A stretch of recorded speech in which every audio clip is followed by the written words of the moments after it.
It's time to get a little angry with Angry Birds VR Isle of Pigs on the Oculus Quest.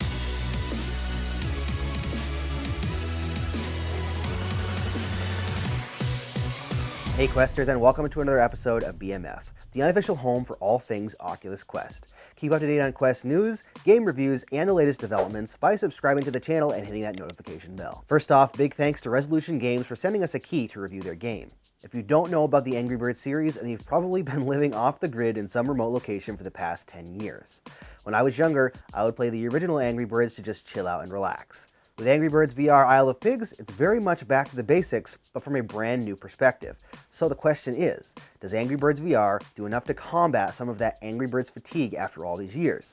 Let's jack in and find out. Angry Birds VR Isle of Pigs is, well, it's an Angry Birds game. You launch different birds at different types of structures to destroy the evil green pigs using a slingshot. The concept is nothing new given the plethora of Angry Birds games and copycat games we've seen over the past 10 years. Where this game does set it apart though, is the first-person perspective. Instead of launching birds from the side of the playing field, you hold the slingshot in one hand and pull the birds back with the other. Graphics-wise, this game looks and feels just like you're in the Angry Birds world. Given the cartoonish style of the game, everything looks sharp and crisp and animations hold up very well. You'll hear the same familiar music style along with the sound effects that you've either grown to love or hate depending on how fond you are of the series. Right now there are 4 different locations you play in, and each location has 12 levels and a boss level. The PC VR and PSVR version do have additional levels, which I assume will eventually be making its way to the Quest. But for now there are a total of 48 levels and 4 boss battles. Mechanics and gameplay wise, it's a pretty simple game. Launch birds at pigs to destroy them. The majority of the time the tracking works well. If you pull back too far on the slingshot and the controller gets too close to the headset, it can lose tracking for a second. One other issue that has been addressed by the devs is that sometimes the inside-out tracking of the Quest can run into issues